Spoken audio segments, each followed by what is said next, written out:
The air was thick with tension, almost suffocating, as if the walls themselves were holding their breath. Have you ever witnessed someone you thought you knew crumble before your eyes? Not in private, not in whispers, but in a moment so raw and unfiltered it shakes you to your core? That was Meghan Markle, tears streaming down her face, her hands trembling as if the weight of the world had been dropped squarely onto her shoulders. And the reason for her heartbreak? None other than Prince Harry, the man she had once believed would shield her from the very storm that had taken his mother's life decades ago. Before we continue, please hit the like button, subscribe to the channel, and turn on the notification bell for updates. It sounds unbelievable, almost cinematic, doesn't it? But this is real. Harry's voice had cut through the air with the kind of precision that leaves no room for misunderstanding. I lost one woman to the cameras. I won't lose myself to them again. Those words were not just a statement. They were a declaration, a line drawn in the sand that Meghan hadn't fully anticipated. She had known Harry carried pain, but did she truly understand the depth of the scars left by the death of Princess Diana? Every word, every glance, every move Harry made since then had been informed by that trauma. And now, he was publicly accusing the woman closest to him of courting the very attention he had spent his life fleeing. Imagine being in Meghan's position. You walk into a room thinking you are secure, thinking the person you trust above all else will stand beside you against the relentless media glare. And yet, in a single public statement, that trust is fractured, leaving you exposed, vulnerable, and isolated. How could anyone prepare for that kind of emotional collision? For Meghan, it was devastating, perhaps more so because she had already been navigating the treacherous waters of public scrutiny long before Harry's words hit the headlines. The scene unfolds like a slow-motion train wreck. Cameras click, flashes explode, but this isn't about media exposure. This is about history repeating itself. For Harry, every story about his mother, every whispered rumor, every intrusive photograph had been a vivid reminder of the cost of fame. He had seen the tragic consequences firsthand, the relentless chase, the suffocating attention, and the ultimate price Diana paid. And yet, here he was, confronting the possibility that someone he loved, someone he had vowed to protect, might be playing the same dangerous game for their own benefit. But the question that lingers, and one you need to ask yourself, is this: was Meghan really seeking attention for PR, or was this a misunderstanding fueled by stress, miscommunication, and the constant pressure of living in the royal spotlight? Harry believed he saw a pattern, a troubling echo of the past that could not be ignored. And in his eyes, the stakes were higher than ever. This was not just about Meghan or even about him. This was about history, legacy, and survival. Harry's declaration was not just a personal statement. It was a public warning. And in true Harry fashion, he delivered it with an intensity that left no room for doubt. I won't lose myself to them again. Those words resonate like a drumbeat of a man who has walked through fire, who has loved and lost, and who refuses to be consumed by the same forces that destroyed someone he cherished more than anyone. There is raw honesty in that vow, a palpable tension that immediately raises the stakes. But for Meghan, the impact was immediate and heart-wrenching. She had to confront the possibility that she had become a target in Harry's personal reckoning with the past, and that her every move might now be scrutinized under the harshest light imaginable. We have to pause for a moment and consider the psychological toll. Imagine being constantly analyzed, second-guessed, and accused of motives you may never have entertained. Every smile, every gesture, every choice becomes fodder for speculation. Meghan's tears were not just about Harry's statement. They were about the crushing weight of expectation, the burden of history, and the isolation that comes when love intersects with legacy. And this is precisely why this story matters now. In a world obsessed with viral headlines, social media outrage, and public perception, the private anguish of two people can become a global spectacle overnight. And yet, amidst the chaos, there is a glimmer of human truth that audiences connect with: vulnerability. We watch Meghan cry, and we see ourselves in her struggle. Anyone who has faced misjudgment, betrayal, or misunderstood intentions can relate. That relatability is why the story grips us. But what makes it even more compelling is the contrast. Harry, steeled by trauma and resolve, standing publicly and laying bare a warning that is as much about self-preservation as it is about love. It's a dynamic as old as tragedy itself. One character hardened by history, the other swept up in a storm they didn't fully anticipate. Now, let's zoom out for a moment and consider the context. This is not an isolated incident. It is the culmination of years of media scrutiny, palace politics, and the delicate balance of personal and public life. Every royal scandal, every leaked detail, every whispered rumor has set the stage for this moment. Harry's public statement is the apex of a long, complicated narrative where the past meets the present, and where the lines between protection and accusation blur in ways that are emotionally devastating for everyone involved. And yet, even in this maelstrom of emotion and scrutiny, Meghan's response is telling. There is a private world behind those tears. A world that the cameras, the tabloids, and the public eye cannot fully penetrate. Her shock, her sorrow, and her confusion speak volumes about the human cost of life under constant observation. And while Harry's statement may have been intended to draw a line, it also exposed the delicate fracture in their relationship, one that threatens to widen under the relentless pressure of fame, expectations, and the legacy of Diana's tragic death. Here's something to think about. How often do we underestimate the impact of words when spoken by someone we trust? Harry's words were not just blunt. They were surgical, hitting the core of Meghan's fears and insecurities. They forced her to confront the very real possibility that her intentions might be misinterpreted, that her actions might be scrutinized through a lens shaped by past trauma, and that the man she loved was now publicly questioning her motives. And the stakes are enormous. This isn't just a marital disagreement. This is a confrontation that has ramifications for their public image, their personal lives, and even the perception of the monarchy itself. But what if I told you this story is only just beginning? The public only saw the tip of the iceberg, the soundbite that made headlines, the quote that went viral, the image that sparked endless debate. Behind closed doors, the reality is far more complex, far more emotional, and far more explosive than anyone could imagine. The private confrontation, the whispered arguments, the raw vulnerability, the unspoken accusations, all of it creates a web of tension that could unravel at any moment. And as we dive deeper into this story, you'll see exactly why Harry's statement caused such a seismic shift in their relationship, and why Meghan's tears were just the beginning of a much larger narrative. So ask yourself, if you were in Meghan's position, facing a partner whose words cut through your heart with surgical precision, how would you respond? Would you retreat, defend, explode, or break down completely? And more importantly, how do you navigate a world where every emotional reaction is instantly transformed into public spectacle? These are the questions at the core of this story, questions that don't just define Meghan and Harry. They define how we perceive love, loyalty, and legacy in a world obsessed with attention. And here's the real shocker. What came next, in the hours and days following Harry's public statement, would change everything. Allies would take sides. Friends would whisper secrets. The media would explode with speculation. And Meghan, already reeling from the emotional impact, would find herself at the center of a storm she never asked to be part of. A storm fueled by history, grief, and a relentless global audience hungry for every detail. But what came next would change everything, and no one saw it coming. He had always carried a weight that no one could see. From the moment he was born into the gilded, yet suffocating walls of the royal family, the shadow of expectation loomed over him.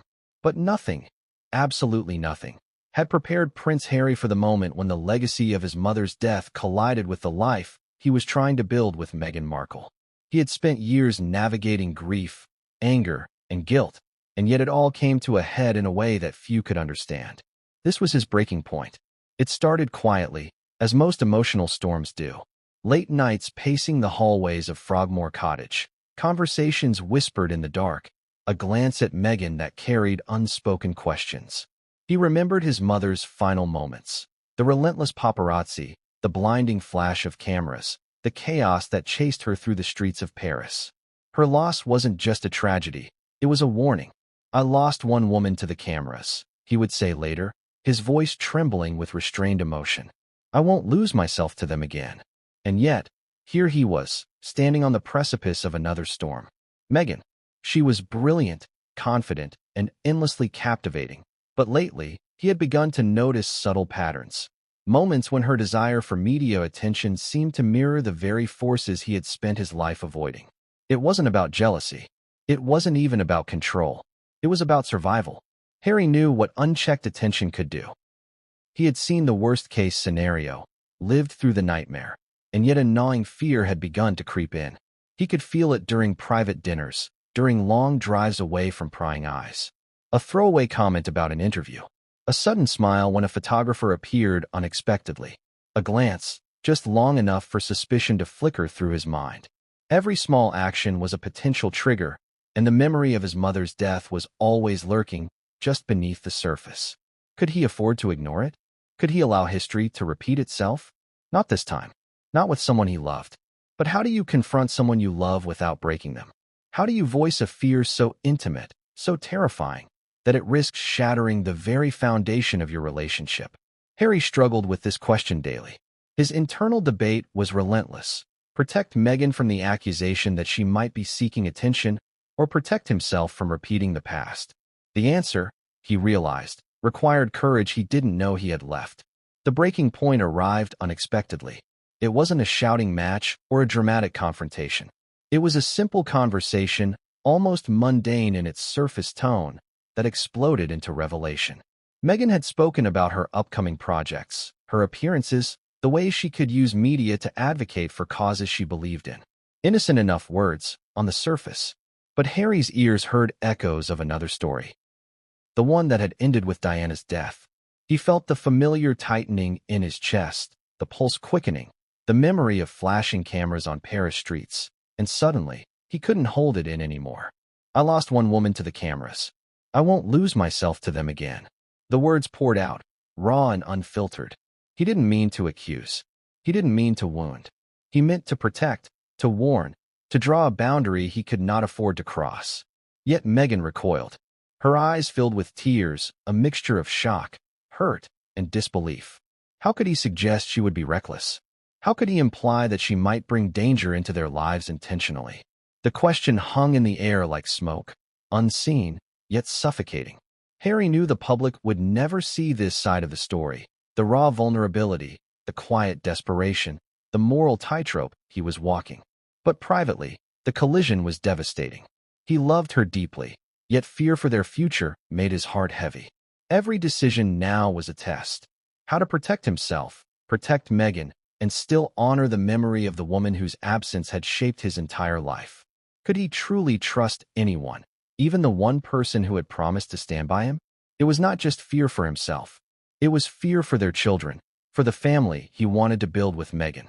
He had watched, powerless, as Diana's life was torn apart by relentless media scrutiny. Every photograph, every headline, every rumor had chipped away at her until tragedy struck. Harry had made a vow that day in Paris, a vow that he would never again allow that kind of intrusion to destroy someone he loved. But now, the very idea that Meghan might unknowingly invite that same storm terrified him. And yet, the situation was far from simple. Meghan wasn't reckless. She wasn't careless. She was human, ambitious, and navigating an entirely foreign world of royal protocols, expectations, and media scrutiny. Harry had to reconcile his fear with reality. Was he projecting? Was he overreacting? The lines between past trauma and present reality blurred, leaving him teetering on the edge. Every glance, every word from Meghan felt magnified, every gesture interpreted as a potential warning sign. His breaking point became both a moment of clarity and conflict. Clarity because he finally understood what he would and would not tolerate. Conflict because drawing that line risked alienating the person he loved most. And that, more than anything, was terrifying. Could he protect himself without pushing Meghan away? Could he honor his vow to never be consumed by media scrutiny again, while still being the partner she needed? To understand this breaking point, you have to understand Harry's mind. Trauma leaves invisible scars, shaping perception and reactions in ways that are sometimes unpredictable. Harry's protective instincts were intertwined with grief, fear, and memory. When Meghan's actions, however innocent, seemed to echo the dangers of the past, his response was instant and visceral. This was survival instinct layered with love, sharpened by history. And yet, despite the tears, despite the heartbreak, there was still hope. Harry's breaking point wasn't just about fear, it was about honesty. He spoke the words that had been suffocating him, not to punish Meghan, but to draw a boundary he could not ignore. In his mind, boundaries were not walls, they were lifelines. Without them, he risked losing not only himself, but everything he had fought to protect: their relationship, their family, their future. The aftermath of this confrontation was immediate. Meghan withdrew, stunned by the intensity of his declaration. Friends whispered behind closed doors, unsure how to intervene without causing more harm. The staff, trained in discretion, sensed tension thick enough to cut with a knife. And yet, the world outside remained blissfully unaware of the quiet storm brewing within Frogmore Cottage. Only Harry and Meghan knew the full weight of those words, the fear, the love, the moral imperative that drove him to speak. So ask yourself, what would you do if the person you trusted most questioned your motives, not in anger, but out of fear shaped by past tragedy? Could you listen, forgive, and understand, or would the accusation leave a scar that never fully healed? Harry's breaking point is not just a moment in time. It's a study in the human psyche, a collision of love, fear, and history. It's a moment that defines relationships, tests loyalty, and challenges trust in ways that few can comprehend. And yet, this is only the beginning. The breaking point set the stage for everything that followed. The private tears, the whispered doubts, the secret meetings, and the unseen confrontations. Every decision, every emotional response, every action in the days that followed was informed by this moment. Harry had drawn a line. Meghan had crossed it. Unknowingly, perhaps, but the consequences were unavoidable. But what came next would escalate the tension beyond anything they had imagined. Allies would be forced to choose sides. Secrets would spill in whispers and leaked messages. The media would sense a storm on the horizon, circling like vultures, hungry for drama. And Harry, standing firm on his line, would find that protection sometimes comes at a personal cost that cuts deeper than any camera ever could. The room was quiet, save for the faint hum of the heating and the distant sound of traffic outside. It was the kind of silence that presses against your ears, heavy with anticipation and dread. Meghan sat on the edge of a cream-colored sofa, her hands clasped tightly in her lap, knuckles white, body tense. She had just witnessed Harry make a statement that would ripple far beyond their private lives, a statement that accused her, implicitly, yet unmistakably, of courting media attention for personal gain. And yet, no camera lens had captured her reaction. No journalist had chronicled the tremor in her hands, the quiver in her lips, the silent sobs that threatened to escape her chest. This was raw. This was unfiltered. This was Meghan, alone, facing a truth that cut deeper than any headline ever could. Have you ever felt the sting of someone you love questioning your motives?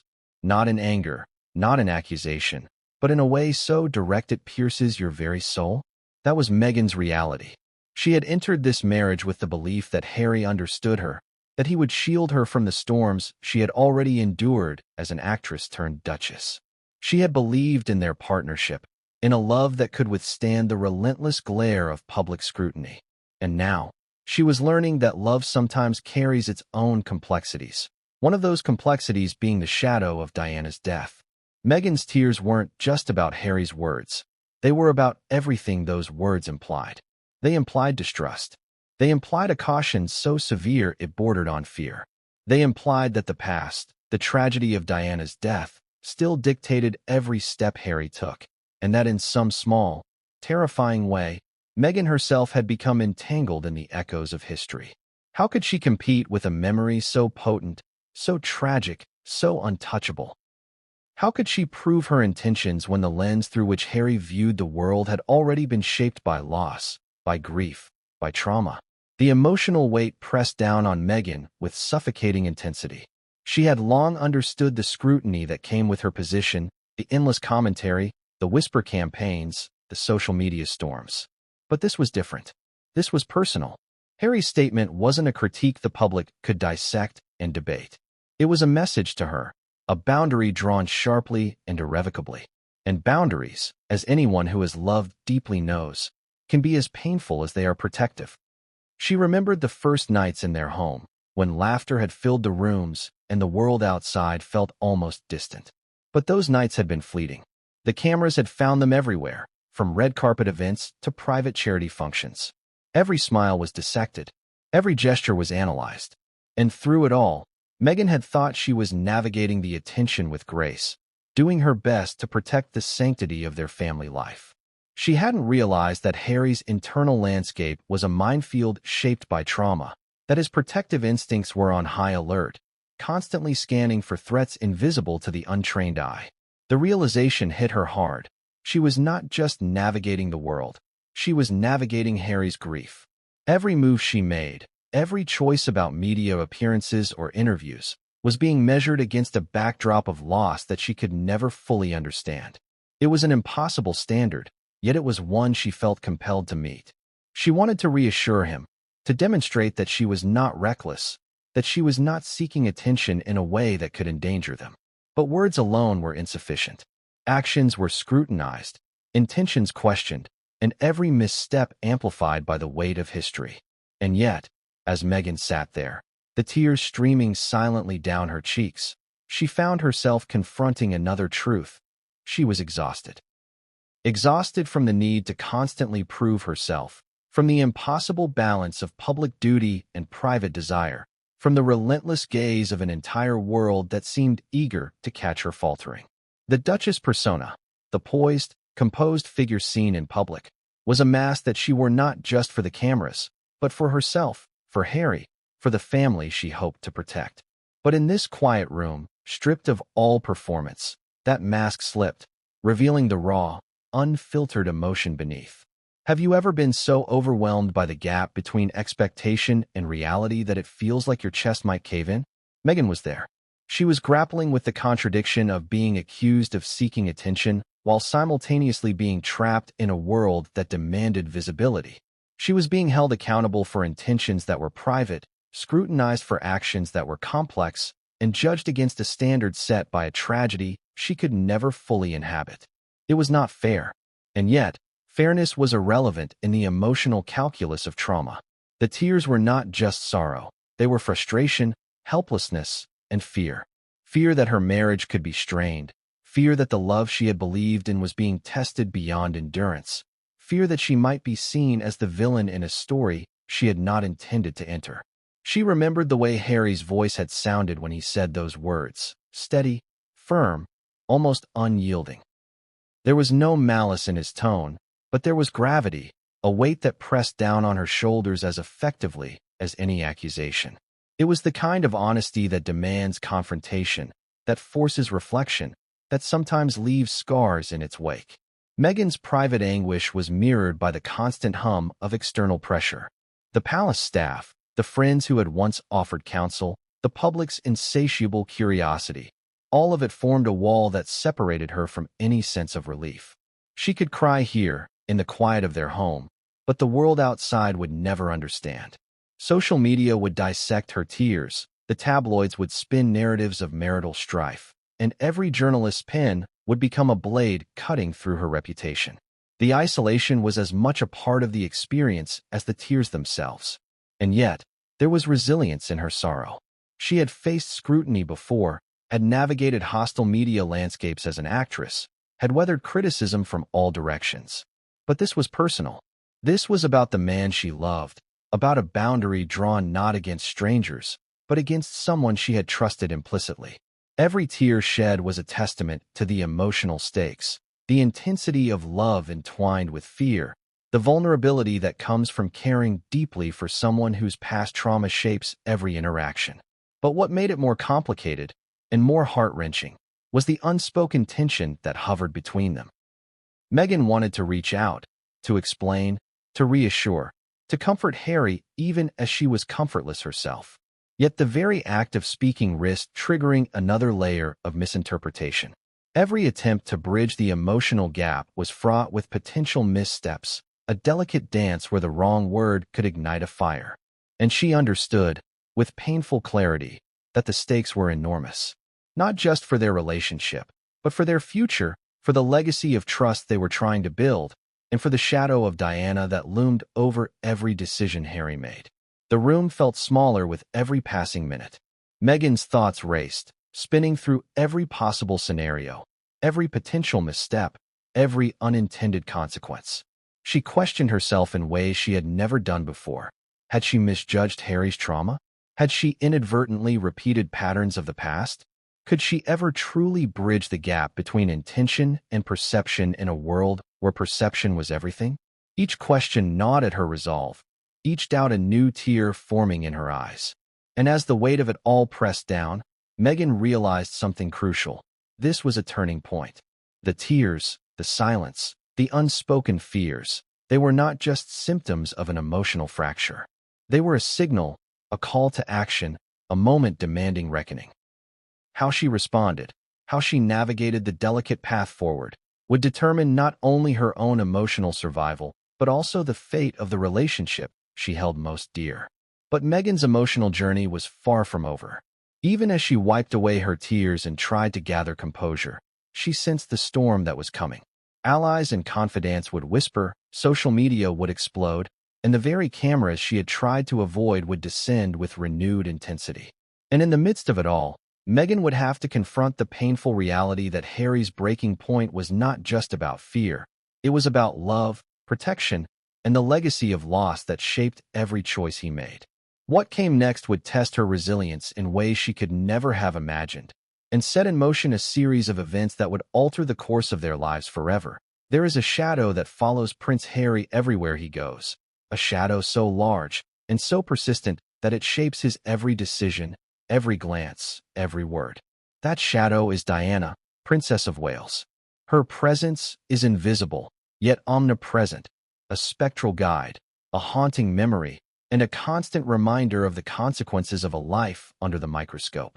Every camera flash, every headline, every whisper of scandal triggers the echo of that fateful night in Paris, the night that stole her from the world and left Harry carrying the weight of grief no child should bear. You may wonder, how does a shadow from the past shape someone's present? For Harry, it is all-encompassing. Diana was more than his mother. She was his anchor, his moral compass, and the living embodiment of love, compassion, and strength. Her death, brought about in part by the relentless pursuit of photographers and an unforgiving media machine, created a blueprint for caution that Harry has followed to the letter. He has lived his life in a state of vigilance, hyper-aware of the dangers that fame can bring, determined never to let the same forces claim another life he loves. Yet, the irony is painfully clear. In marrying Meghan Markle, he invited not protection but exposure. He knew that the world would watch every moment of her life, that every gesture, every statement, every smile would be analyzed and dissected. But he believed, perhaps naively, that their love could withstand the glare. He had hoped that his careful navigation of the media minefield, his experience and instincts, would shield her from the worst. And yet, here they were, on the precipice of conflict, where past trauma and present fears collided in the most human of ways: misunderstanding. The shadow of Diana's death loomed not just over Harry's mind, but over Meghan's experience as well. Every public appearance, every interview, every philanthropic endeavor was inevitably compared, consciously or unconsciously, to Diana's own life and tragic end. Meghan felt the weight of expectations that she had never asked for, carrying the invisible burden of a woman she had never met, judged against a standard that no human could meet. She was navigating a world where history and grief intersected in ways that were often cruel and unforgiving. Harry's fear was rooted in experience. He had watched his mother, the most compassionate, loving, and intelligent woman in the world, relentlessly pursued by cameras and reporters. He had witnessed the impact on her mental state, the isolation, the exhaustion, and the growing anxiety that culminated in tragedy. He had sworn, silently, fiercely, that he would never allow the same forces to claim another person he loved. This was not paranoia. It was protective instinct born of trauma, sharpened by loss, and hardened by experience. And yet, protecting Meghan meant confronting her, even when the confrontation would hurt both of them. It meant articulating fears that were uncomfortable, painful, and deeply personal. "I lost one woman to the cameras. I won't lose myself to them again," he said, and the words carried the weight of history, of grief, of a vow made decades earlier in a moment of helplessness and horror. They were words meant to protect, not accuse, but they landed with the force of a hammer, leaving Meghan stunned and tearful. From Meghan's perspective, it was a collision of worlds. She understood Harry's history, of course, but living under the constant glare of public scrutiny had been her reality long before she met him. She had faced media scrutiny as an actress, endured tabloid attacks, and navigated the social media battlefield with skill and resilience. She had thought she could withstand the pressures of royal life because she had survived the pressures of Hollywood. But the shadow of Diana, combined with Harry's protective instincts, created a dynamic that was impossible to anticipate. Her tears were not just grief or confusion. They were the release of a tension built over months of navigating expectations, trauma, and unspoken boundaries. The shadow also created contradictions that fueled conflict. Harry wanted Meghan to be herself, to be confident, outspoken, and active in causes she cared about, but he feared that doing so would draw attention in ways that could endanger them both. Meghan wanted to engage with the public, to use her platform for good, but every move was filtered through the lens of Diana's legacy and Harry's trauma. It was a delicate balancing act, a high-wire performance without a safety net, and one misstep could trigger emotional fallout that neither of them was fully prepared for. Have you ever felt the weight of someone else's past pressing on your present? Imagine living every day under the scrutiny of history, where your actions are not just judged on their own merits, but are constantly compared to someone whose life ended tragically decades ago. That is Meghan's reality. It is also the lens through which Harry interprets the world, a lens shaped by grief, fear, and the burning need to protect. But the shadow of Diana is not only about fear. It is about love, memory, and moral obligation. Harry's protective instincts, while painful for Meghan in the moment, were rooted in a desire to prevent history from repeating itself. He was navigating a complicated moral landscape, where every action carried potential consequences far beyond what most people could imagine. He had to balance his love for Meghan with his vow to never allow another tragedy, the same vow that had guided him through years of media battles, charity work, and public scrutiny. And yet, even with all his experience, Harry could not predict Meghan's reaction. Her tears, her shock, her silent anguish, all of it revealed the human cost of a life lived under extraordinary pressure. The shadow of Diana's death did not just haunt Harry. It created ripple effects that Meghan had to navigate, often without guidance, often without understanding the full depth of his fears. It was a shared trauma, yet one experienced differently, filtered through memory, grief, and personal history. What makes this moment so compelling and so relatable is the tension between protection and autonomy. Harry wanted to protect Meghan, to shield her from the forces that had destroyed his mother, but in doing so, he risked alienating her.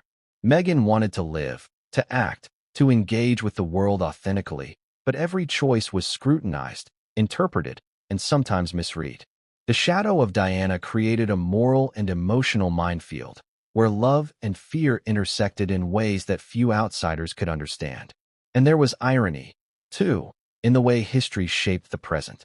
Diana's life had been defined by public attention, by the push and pull between private desire and public obligation. Harry's life had been shaped by her death, by the lessons learned through tragedy, by a vow to never let media intrusion destroy the ones he loved. And now, Meghan found herself in the middle of that cycle, caught between public expectation and private fear, between love and legacy, between the desire to live freely and the weight of history. Even within the quiet walls of their home, the shadow loomed. Meghan's tears were as much about understanding Harry's trauma as they were about her own emotional strain. She had to reconcile her intentions with his fears, her need for expression with his need for protection, and the reality of their lives with the ghosts of the past. It was exhausting, heartbreaking, and unavoidable. And yet, it was also a moment of profound revelation.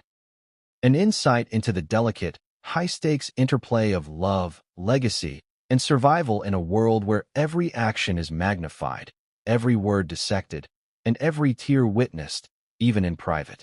And as Meghan struggled to regain composure, she realized that the shadow of Diana was not just a memory. It was a force, shaping every decision, every conversation, every emotional response. It was a reminder of what had been lost, of what could be lost, and of the stakes involved in loving someone whose life is inseparable from the past.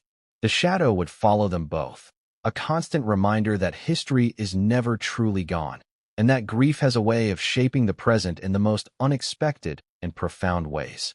But what came next would test not only Meghan's resilience, but the very foundation of their marriage. And it was a test that neither of them could have foreseen. The words had barely settled in the air before they began to sting. Prince Harry's statement had not just been a boundary, it had carried with it an accusation. It wasn't outright, it wasn't screamed, but it was unmistakable. Meghan Markle, in Harry's eyes, had invited media attention for her own PR purposes. It was a suggestion that cut deeper than any public headline ever could. Accusations are tricky. They are often invisible until they hit, insidious, and capable of eroding trust quietly yet efficiently. For Meghan, this one landed like a hammer striking stone, and the reverberations would echo far beyond that private moment. It's easy to misunderstand this as a mere spat between spouses. But this was not ordinary. This was the collision of trauma, love, and a lifetime of experience under the scrutiny of millions. Harry's accusation, though unspoken in public until it reached headlines, was rooted in an unbearable tension.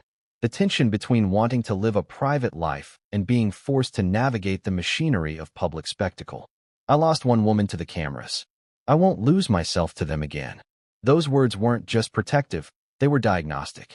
He saw patterns, signs, behaviors, and feared history repeating itself. Meghan, however, saw them differently. From Meghan's perspective, it was bewildering. She had stepped into a world of intense scrutiny as a newcomer, balancing expectations from her husband, the royal family, and a media machine that seemed to demand perfection at all times. She had experienced tabloid pressure in Hollywood, yes, but nothing quite prepared her for this level of magnified attention. And yet, Harry's accusation implied intent, a deliberate courting of attention, of media favor, of public validation. For Meghan, it was both shocking and deeply personal. Could anyone survive being accused of manipulating the same forces that had already taken someone they loved from their life? Let's unpack this for a moment. The accusations weren't necessarily about overt actions, photo shoots, or interviews. They were about perceived patterns, subtle gestures, and moments that, to Harry, mirrored the dangers his mother had faced. The dinner invitations, the strategic appearances, even casual remarks about her public work. Everything was filtered through a lens shaped by grief and experience. Meghan's missteps were magnified not because she was careless, but because Harry's internal radar had been honed by tragedy. Every choice she made could be interpreted as recklessness in his eyes, whether it was intentional or not. There's a psychological tension here that's important to understand. Harry was acting not out of malice, but out of an obsessive need to protect himself and those he loved. Yet protection, when delivered in the form of accusation, creates emotional wounds. Meghan's tears were not just sadness. They were shock, frustration, and the heavy weight of being misunderstood. She wasn't seeking attention for PR. She was living a life that demanded visibility. But Harry's fear made intent irrelevant. In his mind, exposure equals danger, and danger equals risk repeating history. And the irony cannot be overstated. Meghan's life had been scrutinized from the moment she became engaged to Harry. Every charitable endeavor, every public statement, every outfit choice, every smile was dissected. The public assumed narrative control over her every action. She was constantly walking a tightrope between expectation and reality, authenticity and perception. And now, the man she loved, the person she thought understood her best, was silently questioning her motives. Accusation is a powerful force. It fractures trust in seconds and leaves emotional debris in its wake. The tension wasn't just emotional, it was strategic. Harry had grown up seeing the consequences of public exposure firsthand. Diana's life had been relentlessly photographed, analyzed, and manipulated for the consumption of others. The man Harry had become was shaped by this observation, a survivalist navigating the minefield of fame, grief, and memory. He saw patterns in Meghan's public engagements that he feared could lead to danger. Every calculated gesture, every measured word, Every step in the public I was being watched, interpreted, and, in his mind, assessed for risk. Meanwhile, Meghan was navigating the dual pressures of authenticity and expectation. She wanted to speak, to engage, to live a life of purpose and visibility. She didn't want to be trapped in silence. But every attempt to assert herself, to communicate her intentions, risked confirming Harry's fears, even when her motives were pure. It is a cruel paradox. The more she tried to prove she was not seeking PR, the more her actions could be misinterpreted as exactly that. This tension, this push and pull, created a pressure cooker of emotion and misunderstanding. Insiders would later reveal whispered conversations, subtle conflicts, and private moments of tension that were never meant for public consumption. Friends noticed the way Meghan recoiled slightly when Harry spoke about media attention, the way she hesitated before answering questions about her public appearances. Staff noted moments of awkwardness, tiny signs of strain that would have gone unnoticed to anyone else. And yet, these private signals were the essence of a much larger story, one of mistrust, misunderstanding, and the heavy hand of legacy. The accusation also sparked a ripple effect of doubt within Meghan herself. Was she truly acting recklessly? Had she misjudged her actions? Was Harry right to see patterns where she saw normalcy? These questions, the kind that gnaw at the soul, were impossible to answer definitively. Intent is invisible, yet interpretation is everything. Meghan, faced with tears, scrutiny, and a man she loved expressing fear instead of reassurance, found herself questioning not just her choices, but her understanding of their relationship. And here's the twist. The world outside would never see this nuance. The public only saw the headlines, the brief clips, the sensationalized quotes. What they didn't see was the emotional truth, the tears, the moments of doubt, the internal struggle. And that disconnect between perception and reality amplified every consequence. Meghan's private anguish became, in effect, invisible to those who might have empathized, yet it was every bit as real, every bit as intense, every bit as defining for her emotional landscape. Now, ask yourself, how do you defend yourself against an accusation rooted in fear and shaped by grief? How do you bridge the gap between perception and intention when the person you love is interpreting your actions through a lens colored by trauma? Meghan faced this challenge every day. It was not just about defending herself. It was about protecting her relationship, protecting her marriage, and navigating the impossible balance of public life and private fidelity. The stakes were high.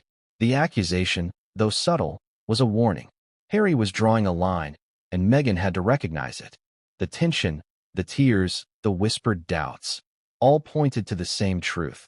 The PR accusation was less about media and more about trust, boundaries, and survival. If she crossed the line, even unknowingly, the consequences could ripple across every aspect of their lives. But perhaps the most haunting element was this. The accusation was both private and public. It existed in private moments of tension and in the media's eager interpretation of every word. Meghan was caught in a feedback loop where Harry's protective instincts collided with her desire for agency, where intention and perception were at constant odds. Every action, every attempt to clarify, risked further misunderstanding. The cycle was exhausting, emotionally destabilizing, and, ultimately, unavoidable. And as the tension reached its peak, the realization hit her like a tidal wave. This was not just a disagreement. It was a test. A test of loyalty, of trust, of love, and of resilience. Meghan's tears were a manifestation of that realization, the knowledge that, despite her intentions, her every move would be scrutinized through the lens of past tragedy. And the more she tried to explain, to soothe, to justify, the more complicated the path became. But what Meghan didn't know, and what no one could have predicted, was that the next series of events would escalate the PR accusation into a conflict that threatened to engulf their entire marriage. Allies would be drawn in, whispers would become rumors, and every decision, every word, would carry consequences far beyond what either of them could have imagined. The stage was set, the line had been drawn, and the next move would define not just their relationship, but the trajectory of their lives together, and the world would be watching every moment of it. The tension between private loyalty and public scrutiny is a battle that few can truly understand, but for Harry and Meghan, it was the crucible of their existence. On one side was family, the bonds, obligations, and unspoken codes of loyalty that defined life within the royal household. On the other side was the media, a relentless, insatiable force with the power to shape narratives, destroy reputations, and dictate public perception. And caught in the middle were Harry and Meghan, two people trying to navigate love, duty, and survival in a world that demanded perfection while exploiting every perceived flaw. Harry knew the stakes better than anyone. He had lived under the media's microscope since childhood. Every move he made, every word he spoke, every photograph taken of him as a boy with his mother or at public events had been dissected and broadcast across the globe. He had witnessed the destructive power of public opinion firsthand, most devastatingly in the death of Princess Diana. That tragedy left an indelible mark on him, a trauma that had shaped his every instinct, especially when it came to protecting those he loved. Yet family loyalty was a different battlefield. It demanded compromise, patience, and sometimes suppression of personal truth for the sake of unity. Within the royal household, loyalty was almost sacred, a currency that ensured both survival and status. But what happens when family loyalty collides with personal ethics? When the duty to protect oneself or one's spouse conflicts with the expectations of a family steeped in tradition and media exposure? Harry found himself at this impossible crossroads, torn between defending Meghan from media intrusion and navigating the expectations of a family whose legacy had always been intertwined with public perception. Meghan, meanwhile, experienced this tension differently. She had stepped into a world that operated under rules both invisible and rigid, a world where family loyalty often superseded emotional honesty, and where deviation could result in public and private consequences.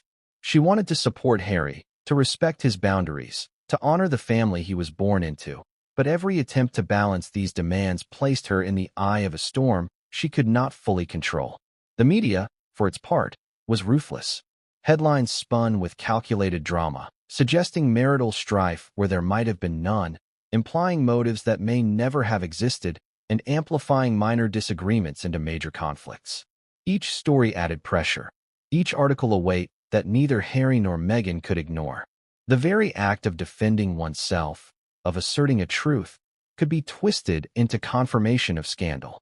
It was a world where nuance was invisible, where intention mattered little, and where loyalty was constantly tested by interpretation and speculation. And then there were the whispers from within the family, the unspoken warnings, the subtle gestures, the tension-filled conversations that occurred behind closed doors. Allies and advisors weighed in, not always with malice, but with the influence of experience and hierarchy. Some urged caution, fearing that public confrontations could harm the family's reputation. Others empathized with Harry's position, understanding the trauma that had shaped his protective instincts. For Meghan, these undercurrents were both confusing and isolating. She had allies, yes, but the weight of external pressure made it difficult to discern friend from foe. At the center of this tension was the fundamental question: where does loyalty lie?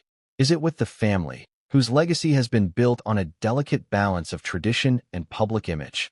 Or is it with one's spouse, whose protection and well-being demand action that might challenge those very traditions? Harry had chosen, painfully, deliberately, to prioritize loyalty to personal ethics and protection over blind adherence to family expectation. Meghan had to navigate this choice, understanding that the cost of misalignment could be immense. This conflict was further complicated by the media's interpretation of every gesture, every conversation, every public appearance. A simple smile, a casual comment, or a moment of private tension could be broadcast as evidence of betrayal, manipulation, or scandal. Harry and Meghan were not merely individuals making choices. They were characters in a narrative controlled largely by external forces. Every action was scrutinized, every reaction dissected, every tear and word given unintended significance. And yet, despite this relentless pressure, there were moments of clarity and understanding. Harry and Meghan had shared private conversations that revealed their mutual desire to protect each other, to navigate the minefield together. They understood the stakes, and for a fleeting moment, there was a sense of solidarity. But the shadow of media scrutiny loomed large, ready to pounce on the slightest misstep, and the demands of family loyalty created a tension that could explode at any time. Insiders describe these moments as emotionally charged, a delicate dance of words, glances, and gestures. Meghan would attempt to reassure Harry, to show her loyalty and understanding, but his past trauma often filtered her actions through a lens of caution. Similarly, Harry's attempts to protect her could be misinterpreted as criticism or accusation. This delicate balance created a constant undercurrent of tension, a silent war fought not with words alone, but with every decision, every glance, every choice to engage or withdraw. It is in this context that the PR accusations gain even greater significance. The media, for all its scrutiny, only saw surface-level drama. They interpreted tension as evidence of intent. They spun speculation into narrative, and they amplified minor conflicts into major crises. But the real story, the emotional, psychological, and relational complexity, remained hidden, visible only to those living it. For Meghan, this meant navigating accusations that were not just public, but deeply personal, reflecting fears, traumas, and loyalties that could not easily be reconciled. And yet, the human element persisted. Both Harry and Meghan had moments of doubt, moments of reflection, moments when the enormity of their situation threatened to overwhelm them. They questioned themselves, each other, and the environment in which they lived. But amidst this doubt was resilience, a determination to protect each other, to survive the pressures, and to navigate a world that often seemed intent on tearing them apart. The tension between media and family loyalty is not unique to the royal couple, but in their case, it is magnified to an extreme. The stakes are life-altering. Missteps can reverberate through generations. Trust can be broken in seconds, and loyalty can be questioned in moments. The interplay between personal ethics, family expectations, and external scrutiny creates a landscape fraught with danger, where every decision carries disproportionate weight. So, ask yourself, if you were in their position, how would you choose? Would you protect your spouse, even if it meant challenging family norms? Or would you defer to tradition, risking emotional fallout in the process? The answers are not simple. And for Harry and Meghan, these choices are not theoretical. They are lived experiences unfolding daily, with consequences that affect not only themselves but their children, their extended family, and the legacy of the monarchy. And yet, despite the pressure, despite the fear, despite the emotional strain, they persisted. Every argument, every tear, every whispered word, every glance carried the weight of loyalty and the burden of media scrutiny. But the most dangerous moments were still ahead. The collision between family expectations and personal protection, between public perception and private truth, had not yet reached its peak. And when it did, it would challenge their trust, their love, and their ability to navigate a world that seemed determined to pit them against each other. But what came next would escalate beyond warnings and whispers. The media would seize on every misstep, family loyalty would be tested in unprecedented ways, and the very foundation of their marriage would face a storm that neither Harry nor Meghan could ignore. That he stood before the cameras, the flashbulbs popping like distant gunfire, each burst of light a reminder of the life he was trying so desperately to navigate. Every word he spoke carried weight, not just the weight of authority, but the weight of history, memory, and personal pain. I lost one woman to the cameras. I won't lose myself to them again. That line was more than a statement. It was a warning, a declaration, and a protective boundary all rolled into one. It was a moment where public performance collided with private anguish, and the consequences rippled immediately. Have you ever had to balance what you feel inside with what the world expects of you? For Harry, this was the ultimate balancing act. Every syllable he uttered was calculated to communicate resolve without alienating, to convey caution without condemning, to protect without punishing. But no matter how carefully he chose his words, the world outside inevitably misinterpreted, amplified, and judged. And inside, Meghan was left to absorb the full force of their personal storm, a storm the public would never fully understand. For Meghan, watching Harry make his statement publicly was surreal. She had been privy to his private fears, the nightmares and anxieties that haunted him from childhood, but now they were laid bare for the world to interpret. Every gesture, every intonation, every pause was dissected. Meghan's private pain, her silent tears, the quiver in her voice when she whispered her side of the story, none of it could reach him through the lens of media scrutiny. She was forced to reconcile the man she loved speaking truths she agreed with and truths that wounded her, truths that illuminated their delicate and complicated dynamic in ways she hadn't anticipated. The contrast between public statements and private reality has always been stark for the royals, but rarely has it been this emotionally charged. Harry's words were firm, measured, and resolute. Crafted to shield himself, yet inevitably creating rifts in the most intimate of spaces. Publicly, he appeared strong and unwavering.